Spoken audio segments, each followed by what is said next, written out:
Bueno, y el jueves pasado la legislatura de Santa Fe, tanto la Cámara de Diputados como la Cámara de Senadores, trataron temas realmente muy sensibles para la administración pública en general.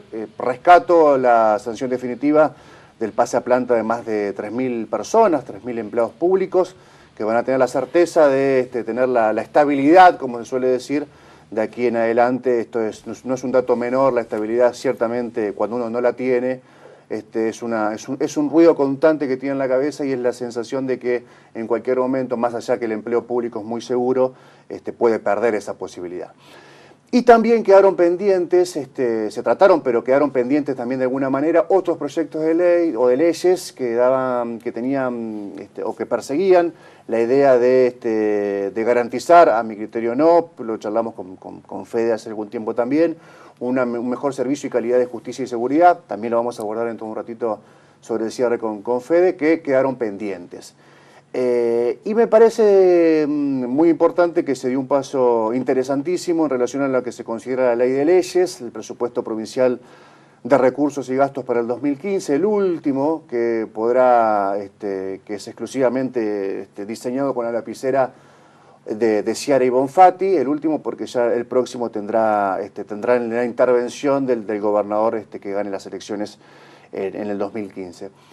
Pero para este tema, para el último que les mencionaba, para presupuesto, vamos a charlar hemos invitado a una especialista en seguir la letra fina del presupuesto, y antes de presentarla a ella, lo presento a mi compañero Federico Gianre. ¿Qué tal, Fede? Buenas noches. Buenas noches. Y casi una sorpresa la media sanción del presupuesto por parte de la Cámara de Senadores el jueves pasado.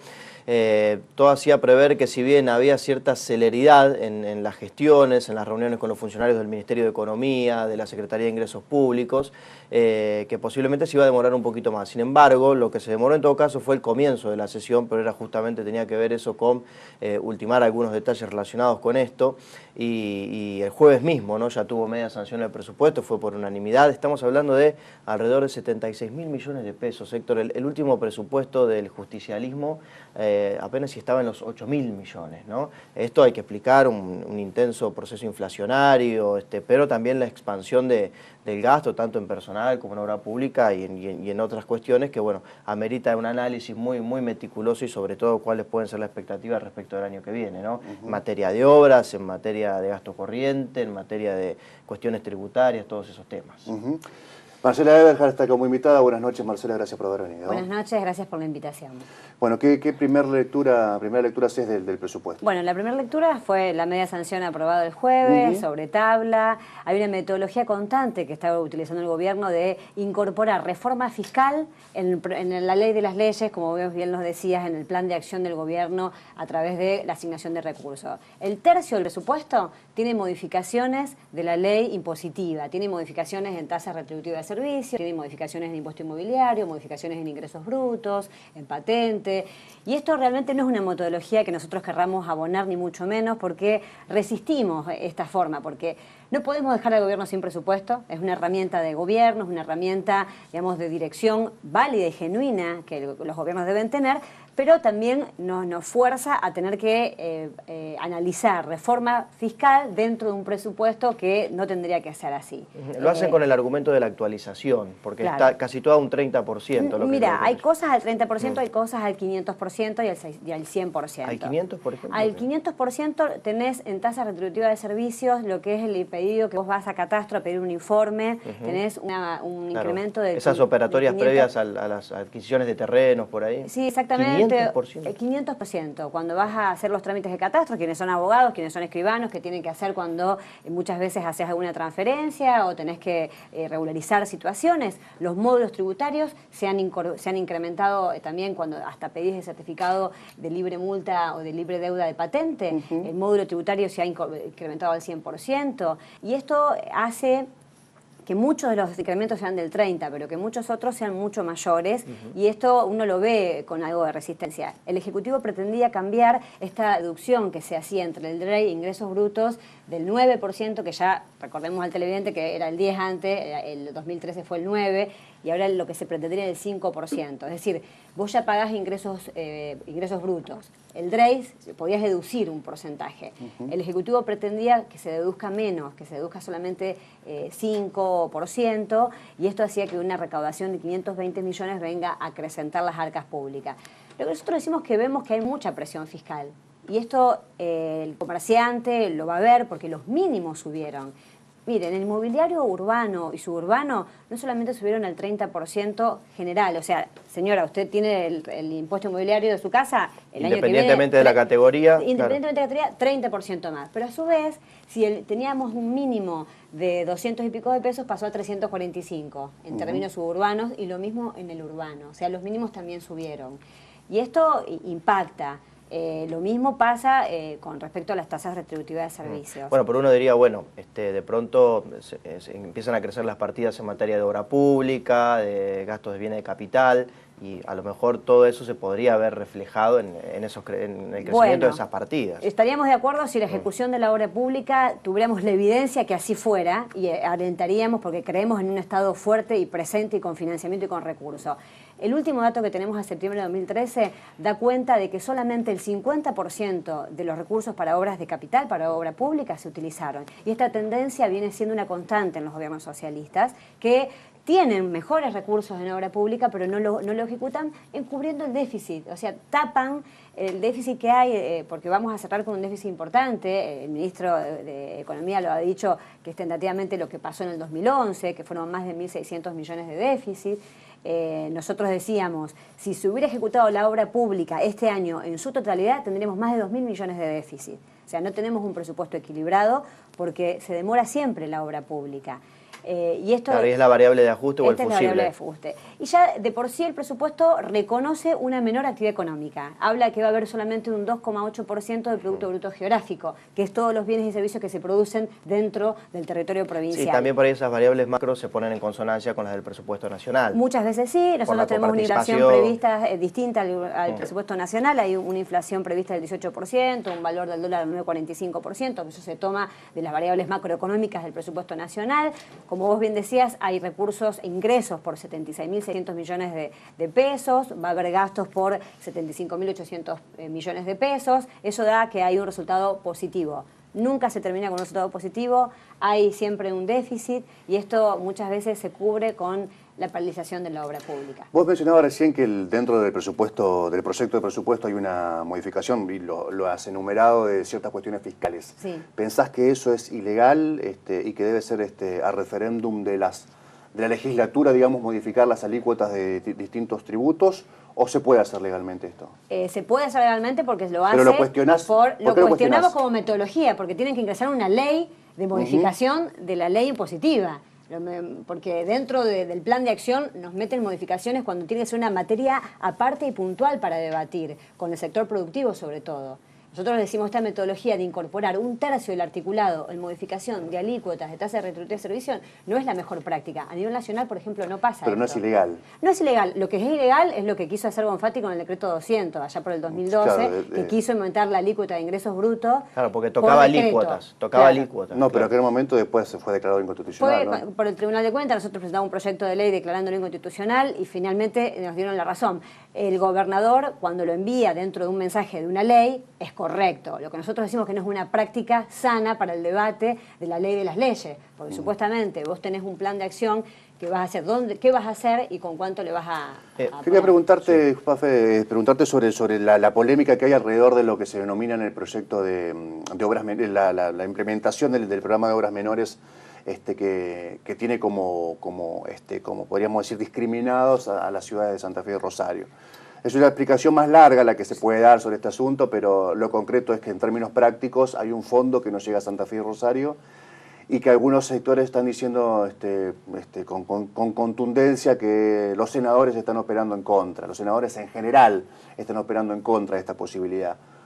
¿Cómo lo ves vos, digamos, de tu Veo lugar? que has relatado una realidad, porque nosotros somos autores, todos los diputados del departamento de la capital, somos autores de la iniciativa que tuvo despacho, que tuvo media sanción, en donde se incluye a Santa Fe Rosario, porque como el televidente sabrá, el fondo de conurbano quedó planchado hoy por hoy no representa, no significa presupuestariamente, no está a la altura de los recursos que se necesitan para hacer obra pública en muchos de los barrios de Santa Fe. Nosotros militamos muchísimo este proyecto, logramos la sanción, fue por unanimidad, esto es importante decirlo.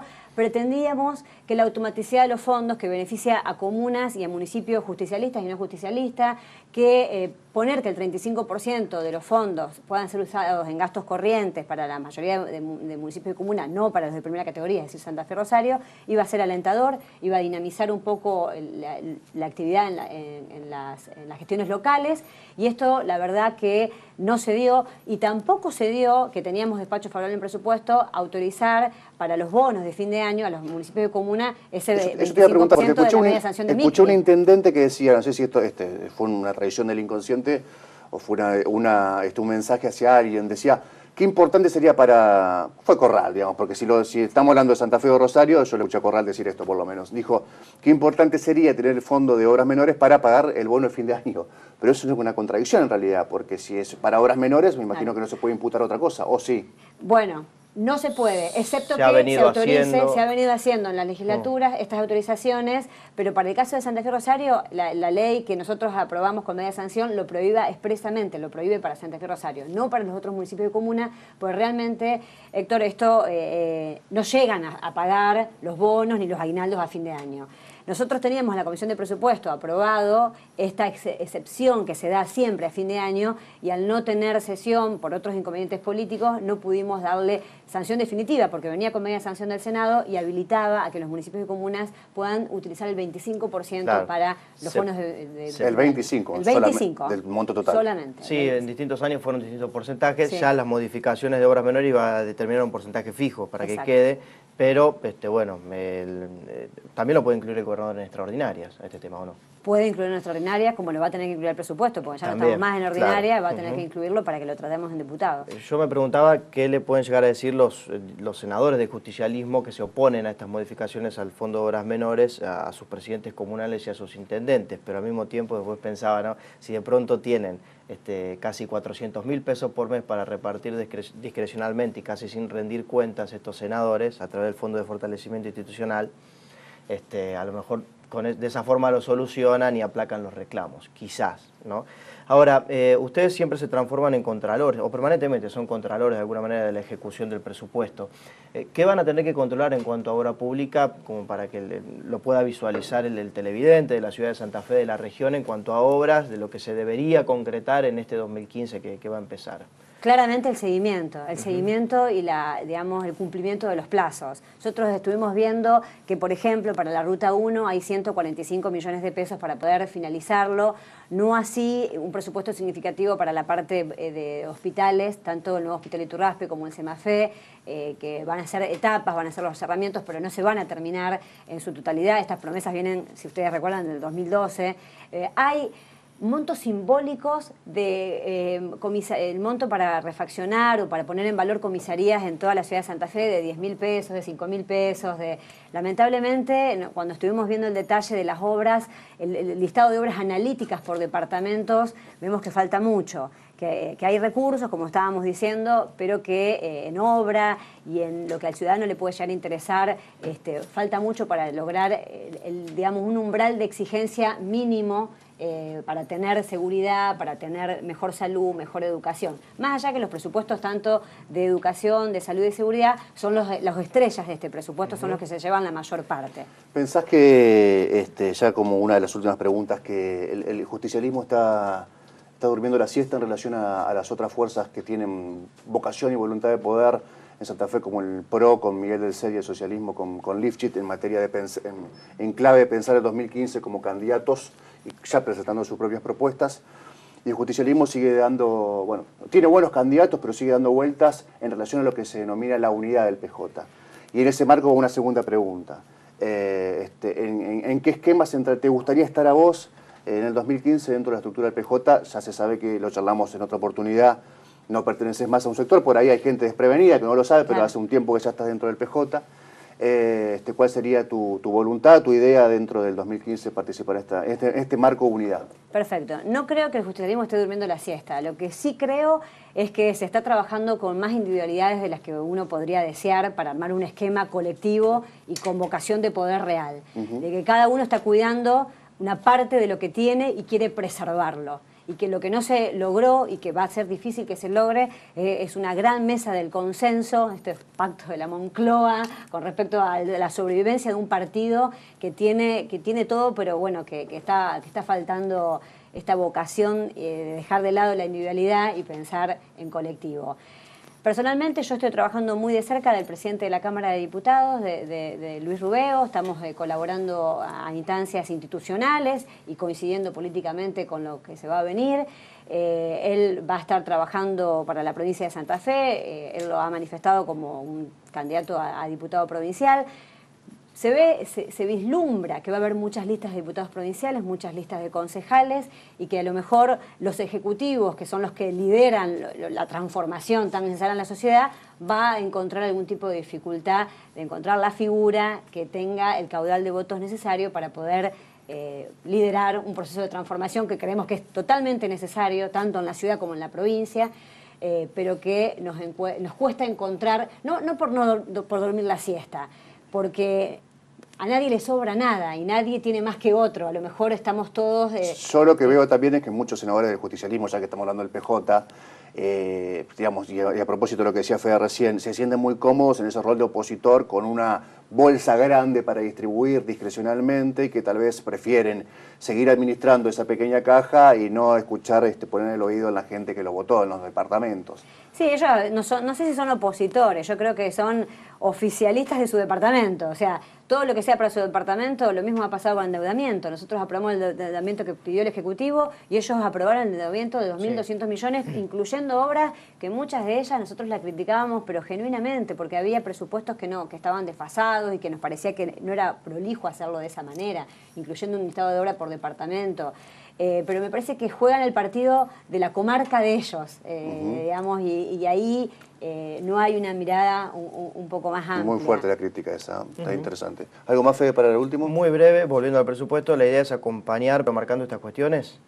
La idea va a ser debatirlo en comisión, ver cada uno de los puntos de estos de impacto fiscal. Nosotros lo que sí creemos que es una herramienta que el gobierno debe tener, pero no sin debate, no sin profundizar cada uno de los artículos que se expresan. Hay cosas favorables, hay un buen monto para parques industriales, el sector productivo siempre sigue siendo relegado. Creo que lo que tiene que hacer la provincia de Santa Fe es generar políticas de empleo. Producción y empleo tienen que ser las estrellas en un presupuesto que hoy por hoy no lo vemos, ni hoy ni hace 6 años. Quedó casi incompleta sin quererlo, porque no le esquivas a la respuesta.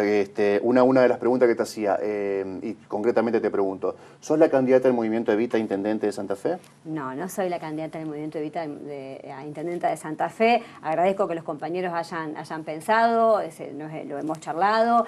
Creo que hay que, como bien te decía, hay que definir en forma colectiva, hay que hablar con todos los compañeros del justicialismo. Creo que hay un candidato natural, que es Sebastián Piñata, que ha sacado una muy buena cantidad de votos, y creo que amerita un diálogo de acompañar a quien mejor esté preparado y sumar una estrategia en donde ganemos y no pensemos en qué gano o pierdo en términos personales, sino en términos grupales. Gracias, Marcela, por visita. Gracias a vos. Vamos a una pausa, ya volvemos vamos a hablar con Humberto Galarza del ANSES Regional Santa Fe. Ciertamente ha tenido un efecto interesantísimo la aplicación de una moratoria previsional. El primer mes ya se registraron un sinnúmero de peticiones y de atención a los interesados. Fue un anuncio de la presidenta hace algunos meses de inclusión, ciertamente inclusión social a un sector que estaba afectado por no haber hecho los aportes en un periodo de tiempo en la Argentina, en un periodo muy duro de tiempo que tuvo la República Argentina. Así que pausa y en instantes hablamos con Humberto Galarza.